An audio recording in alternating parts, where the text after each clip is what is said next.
Good morning. Buenos dias. É porque lá a gente falou mais espanhol do que qualquer coisa. Desculpe. Falamos mais portunhol do que qualquer coisa lá. Muito bom a gente poder estar com os irmãos aqui. Ontem o pastor Ilquias falou comigo: olha, rapaz, já que você teve como peregrino estrangeiro numa terra distante, você podia trazer já a mensagem amanhã, compartilhando aí a sua percepção sobre essa ideia.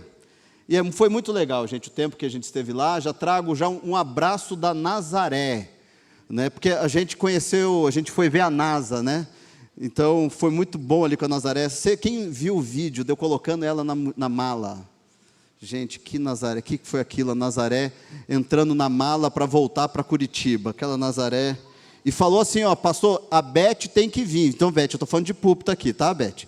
Diz que você tem que ir lá visitar a Nazaré, ela quer você lá para vocês passearem juntas. Então, já estou fazendo um convite aqui, já tinha falado para ela, agora falamos para todos aqui. Gente, nós estamos concluindo essa série de mensagens sobre como deve ser a vida de um peregrino, Manual dos Peregrinos.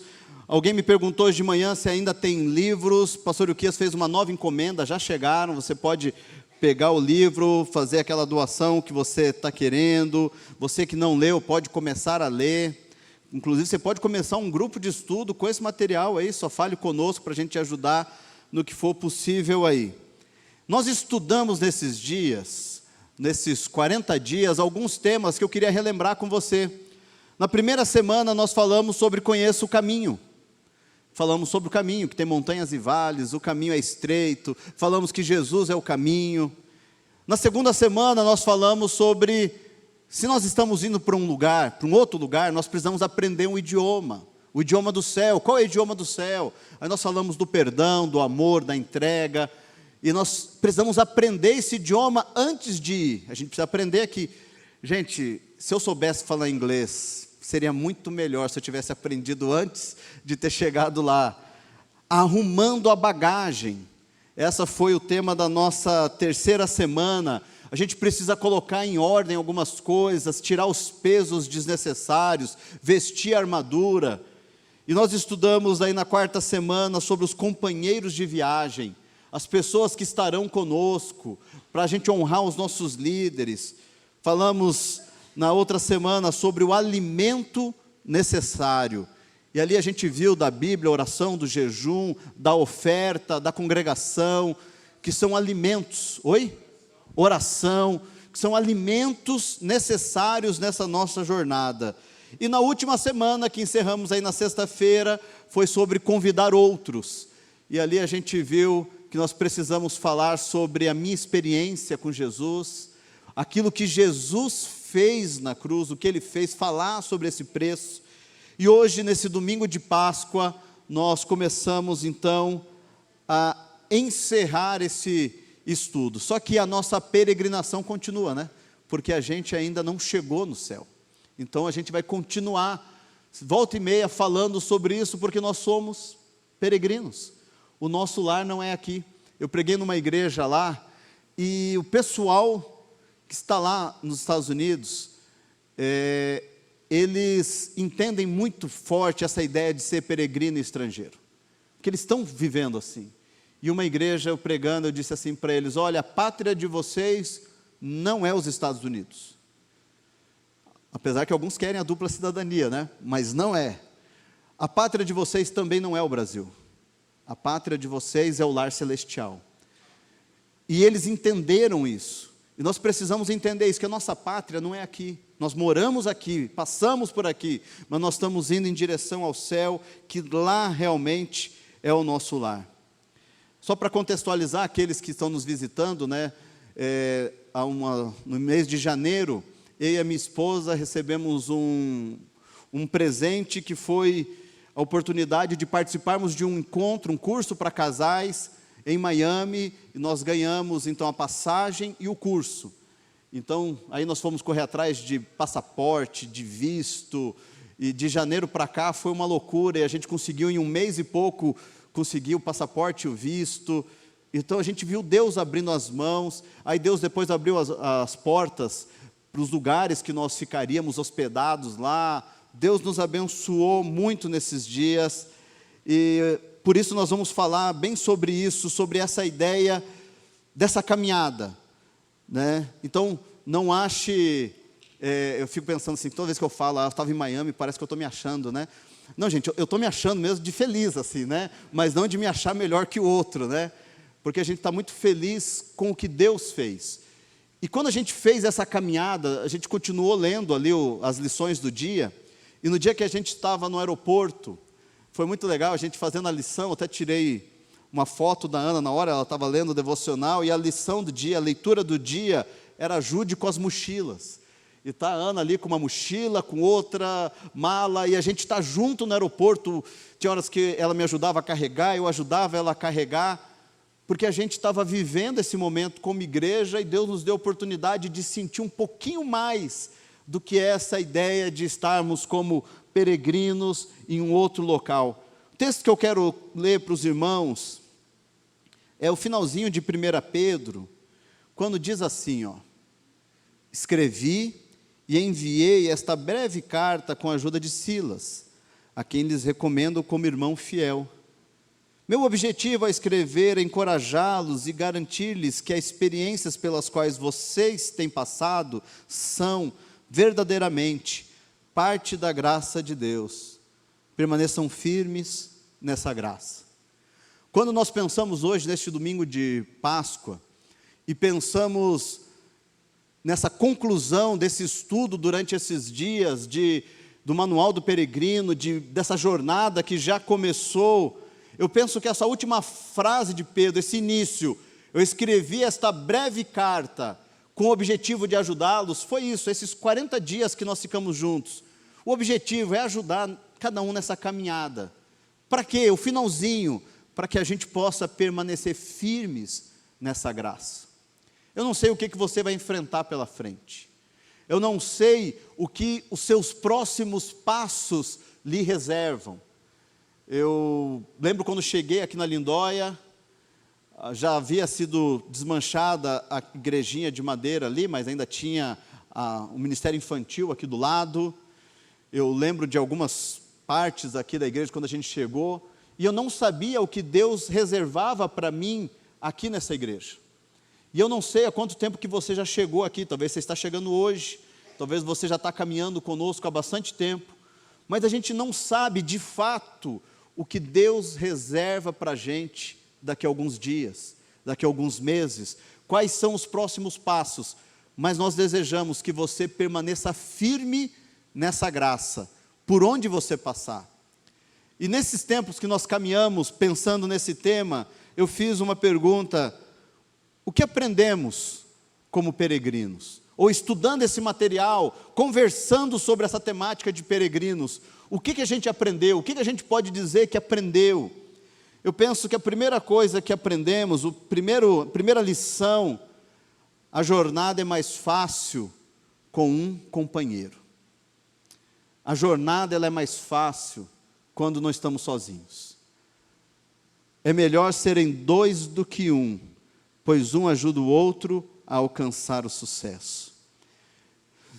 Queria compartilhar com vocês algumas coisas que aconteceram conosco nessa viagem, foi muito interessante.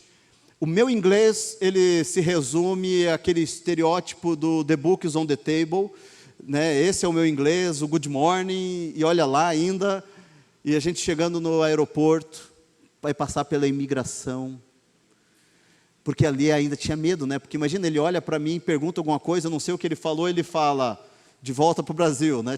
Tem que passar por ali.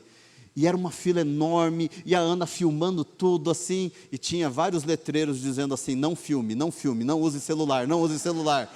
E eu, pronto, é agora, já vão mandar a gente embora. Eu, Ana, não filme ela, disfarçadamente, né?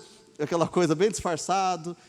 E era uma caminhada de velório, porque era todo mundo falando baixo, comportado, respeitoso. Nunca vi brasileiro ser tão respeitoso na vida.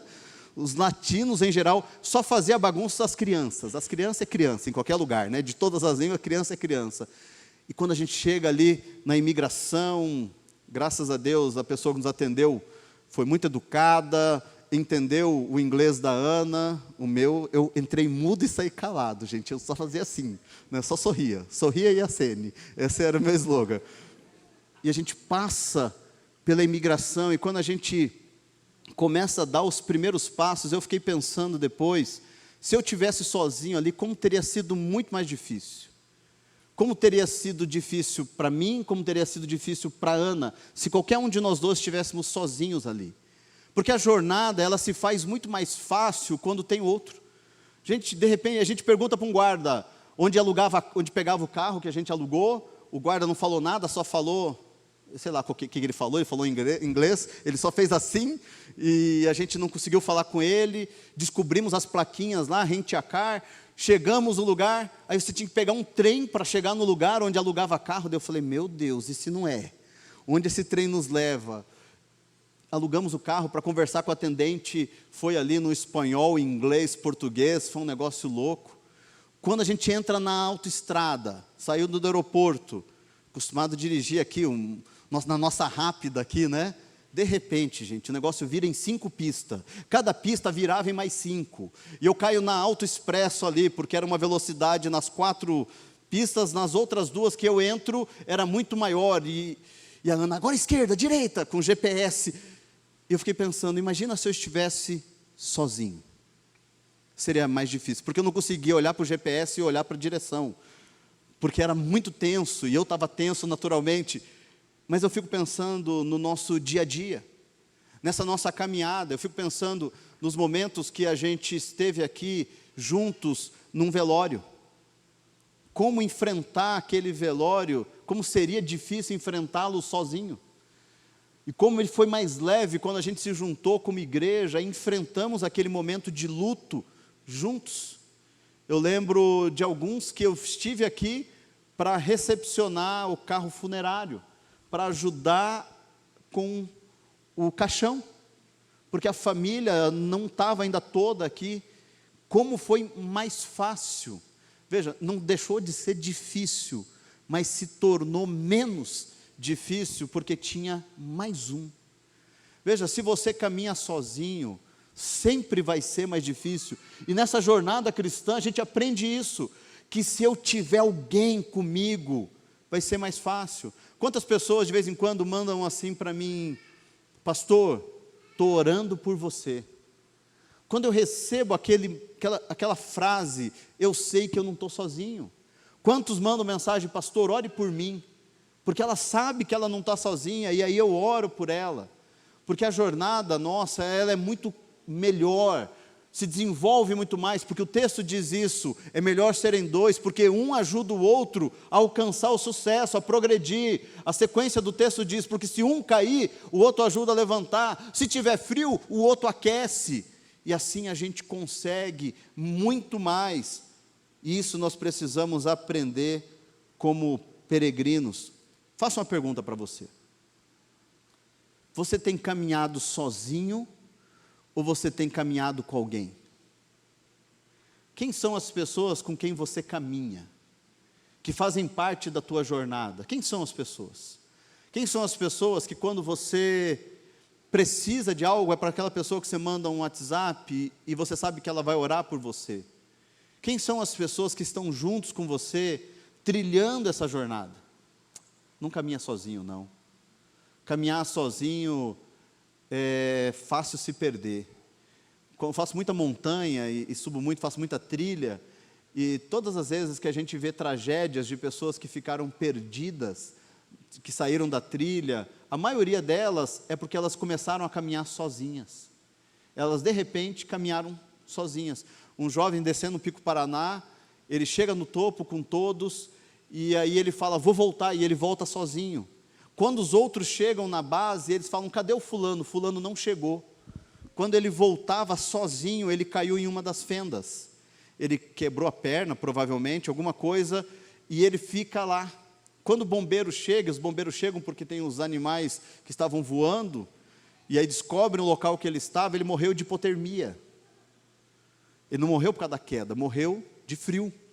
Imagina que noite terrível que teve esse jovem que decidiu caminhar sozinho. Se ele tivesse com outro, talvez ele cairia no mesmo buraco, mas ele ia ter alguém para pedir ajuda, socorro. Alguma coisa poderia ser feito. Não caminha sozinho. Talvez você diga assim, mas eu não tenho amigos aqui na igreja. Caminhar com alguém não significa que você vai ter alguém que é seu melhor amigo, mas vai ter alguém de confiança, alguém com quem você pode dizer assim, ore por mim. Se você não tem ninguém, olha para o seu líder, o líder do seu ministério, procura ele, o líder do seu pequeno grupo, procura um dos pastores, mas não caminha sozinho, porque a jornada ela é mais fácil quando a gente tem um companheiro. Segunda lição que a gente tem aprendido é a bênção na jornada, ou existem bênçãos na jornada. O texto que eu acho que tem tudo a ver com ele, está em Eclesiastes, que diz assim, concluí, portanto, que a melhor coisa é ser feliz e desfrutar a vida enquanto é possível. Cada um deve comer e beber e desfrutar os frutos de seu trabalho, pois são presentes de Deus. Gente, nós fomos presenteados nesses dias. Eu e a Ana, a gente tem estado num momento assim, de falar assim, nossa, como que a gente é abençoado. Sabe quando a gente faz piadinha, dizendo assim, não, porque pobre quando está num lugar, faz não sei o quê, a gente não tem usado mais esse termo. Nós temos usado assim, como nós somos abençoados. Porque eu não posso dizer que eu sou pobre, eu posso dizer que eu sou abençoado. Porque Deus tem aberto portas, porque a jornada na vida é assim, mesmo que você não tenha alguns recursos, não significa que Deus não vai te abençoar, e bênção não tem a ver com dinheiro, bênção tem a ver com presentes que Ele dá para nós, e é assim que Ele faz na caminhada. Gente, quando a pessoa chegou para mim e falou assim, eu vou pagar a passagem aérea para você ir para Miami, você e para sua esposa, e pagar esse curso, eu pensei assim, eu acho que eu ouvi errado. Quando a gente estava lá, andando em alguns lugares que eu jamais tinha pensado em ir, eu lembro quando o pastor Ilquias foi a primeira vez que ele voltou dizendo assim, rapaz, você tem que ir para lá, você tem que ir para lá, eu não entendi isso. Quando eu estava lá, eu falei assim, é isso que o pastor Ilquias estava dizendo, é isso, eu tinha que estar aqui. A visão de mundo muda, a visão do olhar, de ver os brasileiros que estão lá, o que eles estão sofrendo e o que eles estão desfrutando, de conhecer lugares e oportunidades, mas foi presente de Deus.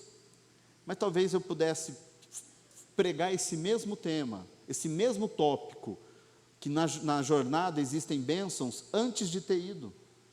Por quê? Porque eu tenho sido abençoado, não depois que eu fui para lá e ganhei esse presente, eu tenho sido abençoado durante toda a minha caminhada, durante toda a minha jornada. Deus tem constantemente derramado bênção sobre a minha vida, e vai dizer que com você é diferente. Deus não tem abençoado você também durante toda a sua jornada, porque parece que bênção é quando a pessoa chega aqui à frente e fala assim, meus irmãos, eu quero dizer a vocês que eu fui abençoado, porque Deus me promoveu no emprego e agora eu ganho 3 vezes mais do que eu ganhava. Amém? Ganhar 3 vezes mais? Amém? Fala amém, gente, quem sabe era agora que um anjo de Deus ia falar amém junto com você aí. Veja, que legal. Olha, eu quero dizer que eu sou abençoado porque eu casei, mas eu conheço alguns solteiros que são abençoados exatamente porque são solteiros, porque se livraram de algumas bombas. Sabe, eu preciso olhar para aquilo que eu tenho e para aquilo que Deus me deu, e eu preciso entender que na jornada Deus tem me abençoado. E agora eu faço essa pergunta a você. Quais são as bênçãos que Deus tem derramado na sua vida, que você precisa reconhecer nessa jornada? Eu tenho 3 bênçãos que eu preciso reconhecer constantemente na minha jornada. Minha esposa e meus 2 filhos. Essas bênçãos eu jamais posso esquecer. São bênçãos de Deus na minha vida. E aí outras e outras bênçãos que Deus tem derramado, que Deus tem colocado. Essa igreja, a Igreja Batista Lindóia, gente, essa igreja é uma bênção na minha vida. É uma bênção na minha família. Eu cresci escutando muita história de pastor contando histórias terríveis da igreja sobre ele e sua família. Eu cresci ouvindo essas histórias. Pastor, o que você deve ter ouvido e visto muita coisa. Mas aqui na Lindóia, nós não podemos falar isso. Meus filhos são amados e cuidados, não vejo eles sendo cobrados, mas vendo eles sendo como um jovem da igreja, cobrado tanto quanto os outros, né? Minha esposa é a Ana, não é a esposa do pastor, é a Ana Adelaide, todo mundo gosta da Ana pela Ana, e isso é muito bom. E sou eu, o pessoal não me cobra que eu seja igual o pastor Ilquias, ou que seja igual o pastor Vili, porque eu tenho o meu jeito, porque a igreja nos ama, a igreja nos abençoa, cuida da gente, se preocupa. Veja, eu tenho muito para dizer que na minha jornada eu tenho sido abençoado. Você tem sido abençoado onde na sua vida? Quais são as bênçãos da sua jornada? Porque a jornada para o céu, gente, não é que você vai desfrutar das bênçãos só quando chegar lá. Eu começo a desfrutar das bênçãos a partir de quando eu começo a caminhar aqui. A terceira lição que eu aprendo é que na jornada nós temos uma missão.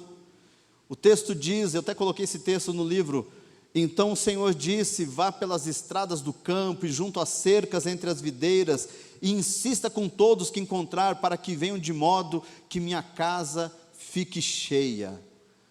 Na jornada nós temos uma missão. A nossa jornada, o nosso objetivo, o meu objetivo, gente, quando eu fui para Miami, não era ir nos parques lá em Orlando. Consegui ir em um dos parques, em 2 parques lá da Universal, foi muito legal. Vocês tinham que ver a Ana gritando na montanha-russa lá, de olho fechado, né, desfrutando a montanha-russa de olho fechado, foi maravilhoso aquilo. Veja, mas a nossa missão não era essa, isso aí era o mimo de Deus. Mas a gente foi lá com objetivo, nós íamos fazer um curso, preguei lá em 2 igrejas. Como foi importante pregar nessas igrejas, gente. A igreja de brasileiros lá, eu percebi que é uma igreja que ela atinge o brasileiro que chega e o brasileiro que está lá, mas os filhos, eles já não participam do culto em português, não tem programação em português para as crianças, a programação é em inglês, porque elas são alfabetizadas em inglês. Então, enquanto está tendo culto em português, as crianças estão no culto em inglês. Ou seja, são igrejas que elas não vão crescer tanto assim, porque ela não terá a geração que vem. A geração que está vindo, ela já vai para o culto em inglês, porque ela está sendo alfabetizada em inglês. É só olhar para as nossas igrejas que tínhamos aqui, igrejas em ucraniano, igrejas em alemão, que elas têm data. Mas como foi bom eu estar lá em missão, porque eu estava lá em missão e poder pregar numa igreja e falar do amor de Deus, e aquele povo vir todo alegre conversar com a gente, porque parece que era um pedacinho do Brasil que estavam com eles, e me recebendo com um carinho tão grande, recebendo a minha Ana. Como foi bom isso. Mas nós temos uma missão, e a missão é falar do amor de Jesus. Quando a Silmara e o Volmar, a Silmara é a filha da Nazaré, ela vai para lá, o marido dela não conhecia Jesus, ele conhece Jesus lá em Miami, e hoje ele é um dos líderes da igreja, ali onde ele frequenta. O Zito, que é o filho do pastor Valmossi, a esposa dele, a Nui, ela brasileira, baiana, se converteu e conheceu Jesus lá. Quantos estão lá, conhecendo Jesus lá, porque a missão continuou para aqueles que foram para lá. Ou seja, a missão é onde eu estiver. Se você está no colégio que você trabalha, lá na faculdade onde você estuda, seja a empresa que você vai todos os dias, ou quem sabe você trabalha fazendo entrega todos os dias, por onde você passa, você está na missão. Essa é a jornada do peregrino. O peregrino, enquanto ele caminha, ele está na jornada. A carta de Pedro, ela é escrita para aqueles que foram dispersos, aqueles que estavam caminhando, e enquanto caminhavam, faziam discípulos. O texto bíblico diz assim: indo, fazei discípulos. É enquanto eu vou, enquanto eu caminho, enquanto eu passo, eu vou fazendo e levando a minha missão. Qual é a sua missão? A nossa missão é pregar e falar do amor de Deus a todas as pessoas. A quarta lição que eu entendo sobre esse texto, esse tema, é que a jornada exige renúncia. E todos que tiverem deixado casa, irmãos, irmã, pai, mãe, filhos ou propriedades por minha causa, receberão em troca 100 vezes mais e herdarão a vida eterna. A jornada, ela exige renúncia. É impossível você ser um peregrino de Jesus se você não renunciar a algumas coisas. Você precisa renunciar a si mesmo, você precisa renunciar a algumas coisas. Para algumas pessoas eu tenho brincado assim, não vá para Miami, senão você não vai querer voltar. Não vai para lá, tá? Não vá, porque se você for, você não quer voltar. E tenho brincado com alguns assim, mas existe uma dor dos brasileiros lá. E é essa dor da renúncia. Os brasileiros que estão lá, a maioria deles não conseguiram ainda o green card, mas eles têm autorização para trabalhar, então eles não serão deportados. Eles podem trabalhar, podem, mas se eles voltarem para o Brasil, eles não conseguem entrar novamente nos Estados Unidos. Eles não têm esse visto. Então eles estão vendo a família deles aqui, às vezes recebe a notícia da mãe muito doente, o pai muito doente, um parente muito enfermo, alguém que morreu, e eles não podem vir. Para morar lá, eles precisaram viver a renúncia. Eu acho que eles entendem muito melhor do que a gente aqui o que é renúncia. Porque eles renunciaram à vida aqui, para poder estarem lá. Eu acho que nós precisamos entender melhor essa mensagem, do que é renunciar a essa vida, para estar no céu. Eu acho que essa mensagem precisa ser muito forte para nós peregrinos, que nós precisamos renunciar a algumas coisas, para viver aquilo que o Senhor tem. O texto diz assim, aqueles que tiverem largado, deixado, irmãos, irmã, pai, filhos, tudo, por amor a Jesus, vão receber 100 vezes mais. Ou seja, Deus ele vai cuidar de você, Ele vai te abençoar. Eu não estou dizendo que você tem que brigar com mãe, com pai, com irmão, nada disso. Mas o que o texto está dizendo é que por amor a Jesus, eu preciso ter coragem de renunciar. Por amor a Jesus. E aí eu faço essa pergunta a você. O que você precisa renunciar? O que você precisa renunciar? Talvez você precise aprender a renunciar fazendo um bom jejum. Nós temos na cultura católica, antes da Páscoa, nós temos a Quaresma. E a Quaresma, ela vem com um sentido de renúncia. Durante 40 dias não se comia carne bovina, e com o objetivo do quê? De dizer, eu vou me dedicar a Deus. Eu lembro que alguns homens não tiravam a barba na época da Quaresma, né? Só iam tirar só no sábado de Aleluia, ou no domingo de Páscoa, eu não me lembro. Mas qual o objetivo? Objetivo de renúncia. Hoje virou mais apenas algo religioso do que algo vivido. Mas eu quero convidar você a viver renúncia. O que você precisa renunciar? Renunciar, viver algo novo com o Senhor. E último passo, última lição, que eu entendo como peregrinos, a jornada, ela só faz sentido se Jesus for o destino final. A jornada, ela só faz sentido de verdade, gente, se Jesus for o destino final. Mantenhamos o nosso olhar firme em Jesus, o líder e aperfeiçoador de nossa fé. Gente, alguns vieram brincar comigo, né? O pessoal tem liberdade e brinca, e nossa, você está chique, não sei o quê. Gente, tudo que a gente fizer na vida, se Jesus não for o nosso alvo final, tudo é apenas confeito, só brilho, legal, mas se Jesus não for o foco final. E aí eu faço essa pergunta a você: Jesus tem sido o seu alvo final? A faculdade que você vai fazer, o curso que você está escolhendo, Jesus é o seu foco? É o seu destino final? A sua relação de casamento, a criação dos seus filhos, a sua relação no trabalho, aquilo que você busca como salário, como renda, Jesus é o destino final? É nele e para ele que você vive? Porque se não for assim, gente, é muito triste. Eu fui no cassino lá. Vou contar meu pecado aqui no púlpito já. Me levaram no cassino. Eu nunca imaginei, eu tinha visto em filmes, né, mas você vê é diferente. A pessoa estava assim, gente, um monte de moedas, ela parecia em estado catatônico, de zumbi. Ela colocava a moeda, puxava o negócio girava, não acontecia nada, ela pegava outra moeda, mas a expressão era uma expressão vazia. Parecia a cena do filme do Ladrão de Raios, lá, esqueci o nome do personagem lá, que o Percy Jackson, e o Ladrão de Raio, que ele fica preso no cassino e o tempo passa e as pessoas estão paralisadas lá dentro.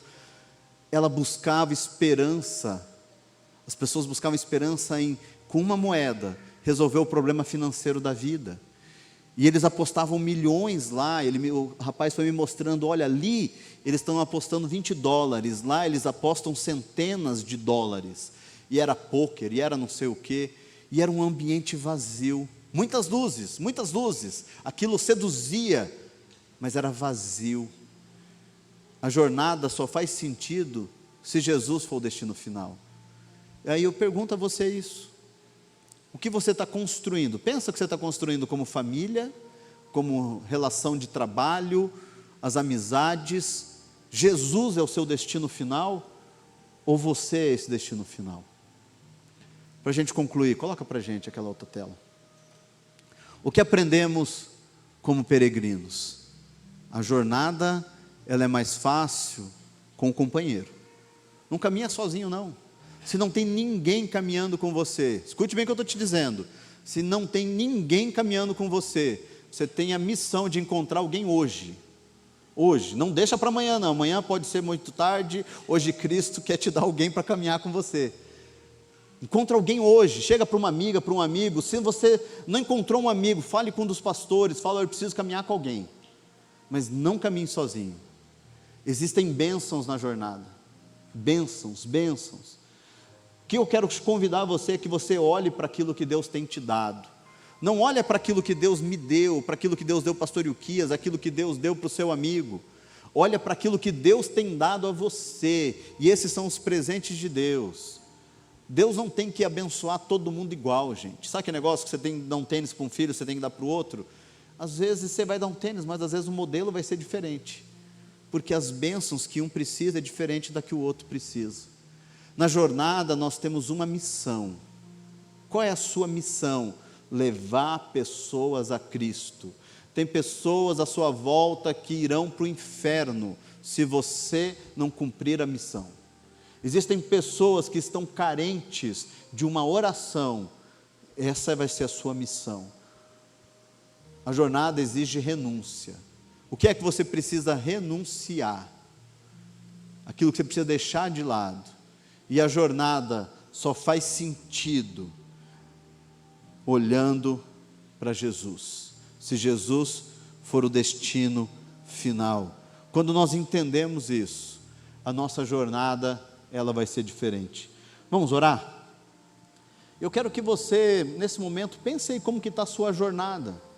Se a sua jornada tem sido uma jornada sozinha, talvez você não esteja percebendo as bênçãos de Deus, talvez a missão de Deus para a sua vida não esteja sendo cumprida, talvez a jornada, ela tenha te exigido tanto e você não tenha conseguido renunciar o que precisa renunciar, ou quem sabe, que é pior de tudo, você tem deixado Jesus de lado, Ele não tem sido o destino final. Pai amado, coloco as nossas vidas diante do Senhor, pedimos, ó Deus, a Tua graça e a Tua misericórdia. Pedimos, ó Deus, que o Senhor olhe para nós e o Senhor nos sustente, ó Deus, com o Seu amor. Pedimos, ó Pai, que o Senhor fale conosco. Pedimos, ó Deus, que o Senhor abra os nossos olhos para perceber pessoas que podem caminhar conosco. Que o Senhor nos ajude, ó Deus, a ver as bênçãos na jornada. A perceber, ó Deus, que temos sim uma missão e precisamos cumprir, ó Deus, a ordem do Senhor. Nos ajuda, Deus, a renunciar o que precisa ser renunciado, a negarmos o nosso eu e vivermos dentro da Tua vontade. Nos ajuda, Deus, a jamais desviar os nossos olhos do Senhor. Cuida, Deus, da vida de cada um aqui, em nome de Jesus. Amém.